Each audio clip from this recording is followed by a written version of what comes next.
classic studio wrestling, and some unfortunate glitches. I'm Charles Redland with my review of the United Wrestling Network Primetime Live Special, Episode 1, Aldis versus Bennett. Yes, there were glitches. Fight TV unfortunately had a lot of glitches. The staff was doing their best to work on them, and sometimes they got fixed and sometimes they didn't. These things happen. It happened during the New Japan Royal Quest stream, which was unfortunate, but was still a really good show.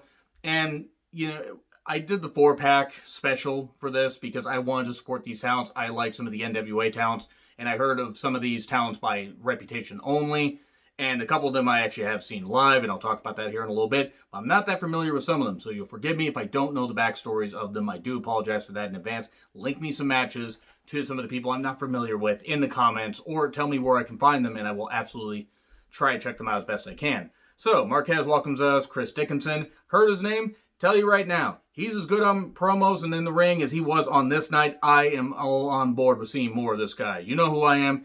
Now it's time to see how dangerous I am. Joe Galli, Todd Kennelly, and Alyssa Marino on commentary. Like Joe Galli from the NWA. Todd Kennelly, I think he's from Championship Wrestling from Hollywood. I think. Not that familiar. Alyssa Marino, she was fine. They were a fine trio. EJ Sparks versus Alexander Hammerstone. EJ Sparks using speed. This is for the West Coast Pro Championship.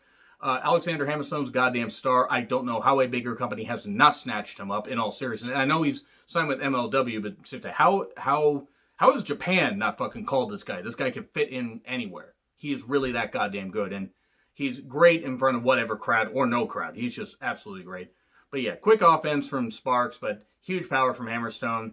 We get delayed vertical into a driver, 1, 2, 3, and that's your lot right there. Sparks had a good showing, but Hammerstone was no doubt going to win this match.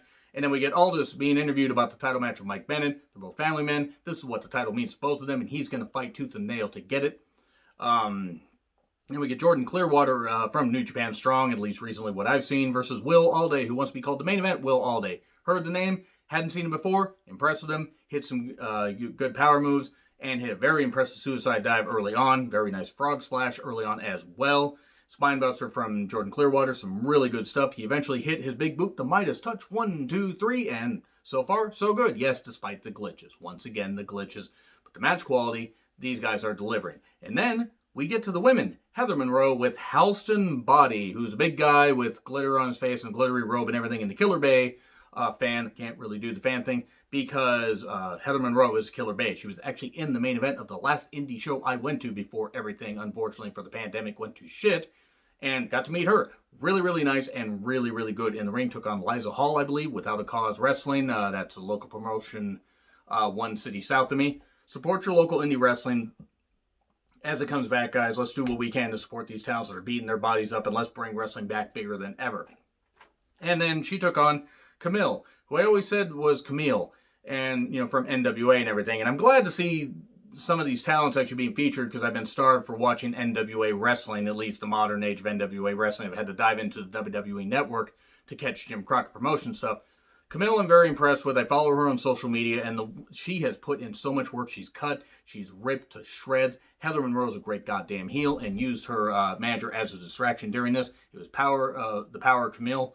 And eventually it looked like she was going to wipe the floor with her, but then a ring post spot, and then Heather Monroe took over, even getting some nice armbar variations on. But Camille would eventually hit a power slam and a spear for 3. I also want to say that this is one of the main matches, pretty much one of the 2 matches I actually bought this 4-pack for. I didn't even know what was on the rest of the 4-pack.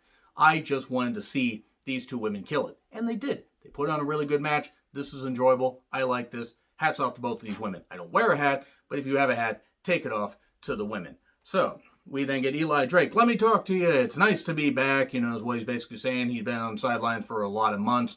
Everybody has. And he mentions his opponent. I thought I heard the name Eric Watts. I hope I didn't, and I hope it's not the same Eric Watts. Let me know who it actually was, because the stream is a little bit goofy at this point. And also nothing against Alex Marquez, but it's like I was kind of like losing it a little bit with some of the audio, so maybe the audio just needed to be tuned up.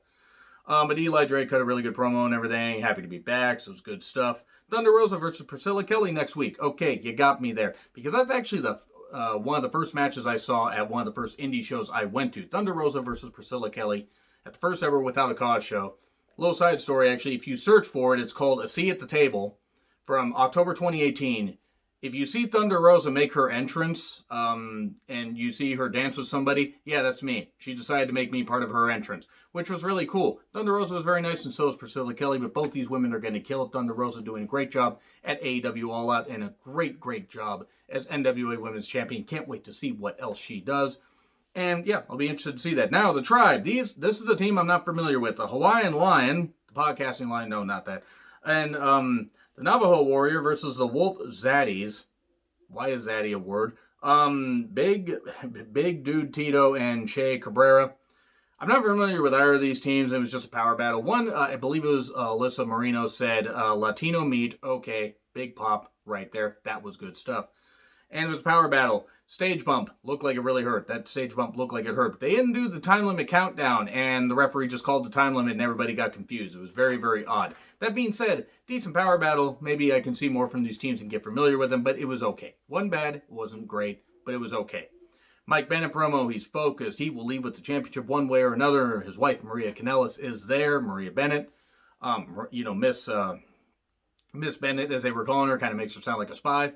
And then Chris Dickinson versus Jordan Cruz. Dickinson just blindsiding him, beating the shit out of him, cutting a promo, and just yelling about the roster and everything. But they end up having the match. Cruz actually gets some good shots in after being mugged for a while, but a DVD for 3. And yeah, Dickinson impresses me. He probably impressed me the most out of anybody that wasn't the women on this show. Carl Fredericks is going to be part of the show next week. Cool. Okay. Like the guy.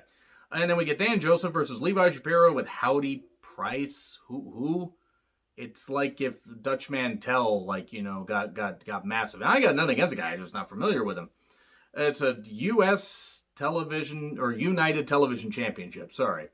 Levi has his fisting glove already. Actually, I'm not familiar with these guys, and the pacing was fine, but it was also very weird because all of a sudden he hit some kind of dropkick variation. Joseph did and got the victory, so was it like a mess up? What the fuck happened? Because again, it was a little bit odd.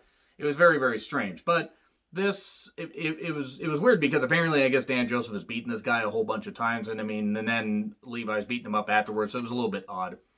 And then apparently these are 90-minute episodes, so they really had to rush Aldis versus Bennett. Bennett's out there, Maria's in his corner. Aldis comes out with no music and they instantly start brawling. We get a ref bump way too quick. I mean, within the first 30 seconds.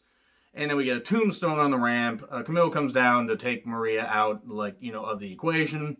Dive off the stage onto Aldis that the camera completely missed because it's only a 3-camera shoot. Strike battle in the ring. That was actually pretty good stuff. We get a huge elbow for 2, superplex, and spear for 2. So almost gained the victory, Mike Bennett, and then pile driver. But Aldis gets his foot on the ropes. I did like the ending. Now, this match was rushed, and it maybe wasn't as great as they had built up, on social media and everything, but the whole idea of the Kingsman Cloverleaf, easy for me to say, he gets it locked on, and Bennett, I need this, and he's crawling to the ropes, and he just tries to get there, and then he gets dragged back to the middle of the ring. He doesn't give up. He passes out. Good call. And it was what it was. He passed out, so obviously we're going to get this match again at some point, maybe on a pay-per-view, which hopefully the glitches are fixed. But honestly, for a first show, glitches aside, because these things happen, match quality, I actually really enjoyed. I enjoyed most of it. I enjoyed about 80%. I would consider this a success from an in-ring standpoint and from an interview standpoint. Introduced me to some talents I'm not familiar with, and the women killed it. And I'm excited to see what Thunder Rosa and Priscilla Kelly do next week. So let me know what you guys think in the comments. Like, share, subscribe. Twitter handle in the description. I'm John Retlin. I'll see you soon.